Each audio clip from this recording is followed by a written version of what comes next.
Mikoane. Bonsoir. Alors, vous saviez, la Côte d'Ivoire est considérée par beaucoup de personnes comme un véritable carrefour culturel.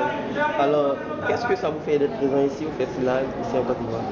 Alors tout d'abord, je tiens à signaler que c'est ma première fois en Afrique noire et je suis très honorée de découvrir l'Afrique en commençant par la Côte d'Ivoire et Abidjan, qui, comme vous l'avez dit, est le carrefour de la culture en Afrique. Et je remercie en tout cas le Festilac de m'avoir fait l'honneur d'être membre du jury. Donc c'est un vrai plaisir pour moi d'être parmi vous. Alors, comme vous venez de le dire, vous participez au Festilac en tant que membre du jury. Alors, Mikoane, vous participez à ce festival en tant que membre du jury, et cela même bien que vous soyez actrice. Alors, pouvez-vous nous renseigner sur quelle base les candidats ont été évalués à cette remise des prix? Alors le choix était difficile parce qu'il y a une bonne sélection, donc il a fallu délibérer longuement par rapport aux films. Donc déjà on a tenu en tant que jury à voir les films dans de bonnes conditions, à huis clos.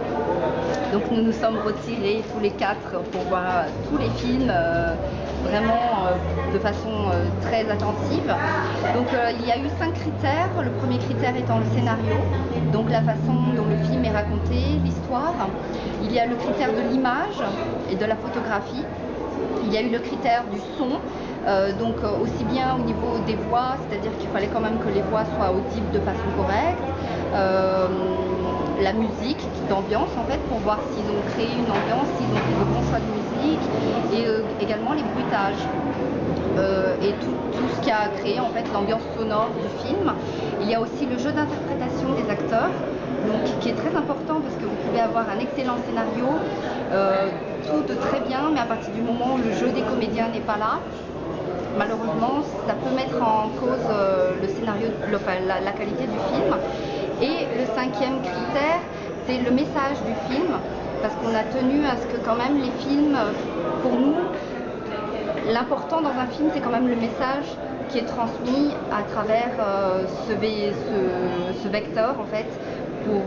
C'est pas juste faire un film pour faire un film, pour ne rien raconter.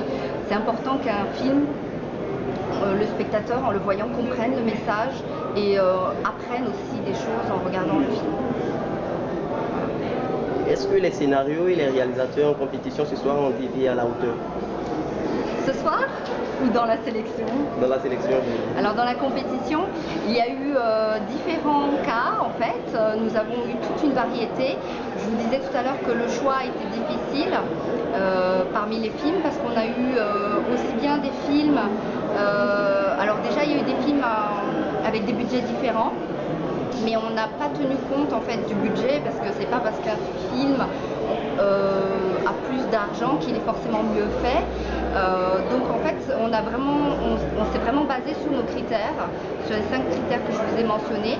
Et il y a de jolies découvertes, beaucoup d'espoir en fait. Donc j'encourage vraiment les gens à continuer dans cette voie.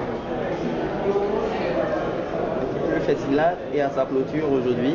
Oui. Alors pouvez-vous nous, à notre même niveau, nous aimerions que vous nous disiez ce que vous auriez pu apporter si vous étiez la promotrice de ce festival. Alors, la promotrice du festival. Alors déjà en tant que membre du jury, je suis plus ou moins la promotrice du festival, enfin une sorte d'ambassadrice. Donc je pense que c'est important en fait de faire ce genre de festival et de le soutenir, le Festilag, pour qu'il continue à avoir de nombreuses éditions dans les années à venir. Parce que là, c'est que la 3e année, donc c'est un festival très jeune, il y a encore des choses à améliorer, c'est normal. Donc vous apprenez au fur et à mesure en pratiquant dans le vif du sujet, donc tous mes encouragements pour la continuité. Et après, il faut effectivement que d'autres personnes viennent vous soutenir et vous encouragent dans cette démarche. Seriez-vous prête à revenir en 2015 pour le Festival 4? Ben écoutez, si j'ai le plaisir d'être invitée, avec plaisir. Que faut-il faire selon vous, qui venez d'un pays où le niveau du cinéma est quand même très élevé, pour corriger le fossé, sinon l'écart entre le cinéma africain et son public? Alors c'est vrai que malheureusement je ne connais pas le public africain, donc moi je peux vous parler effectivement de certaines améliorations que je peux enfin c'est plus des conseils en fait, des suggestions pour les jeunes cinéastes d'ici ou du continent africain, mais uniquement par rapport aux films que moi j'ai vus. Parce que ce n'est pas une généralité, ce n'est pas forcément représentatif de toute l'Afrique, mais par rapport aux films que j'ai vus. Madame la présidente du jury d'ailleurs l'a mentionné lors de son discours, il y a certaines choses qu'il faut améliorer comme le scénario en fait, parce qu'on s'est rendu compte que quelquefois les histoires n'étaient pas forcément très lisibles ou très claires, parce qu'en fait il faut vraiment un fil conducteur pour améliorer un scénario, un fil conducteur qui nous mène du début du film ou à la fin du film pour nous permettre de suivre de façon logique en fait l'histoire et la pensée du réalisateur. Et de façon internationale en fait, ce n'est pas du tout, ce message-là en fait est valable pour tout le monde. C'est pas valable que pour les cinéastes africains, c'est valable à l'international.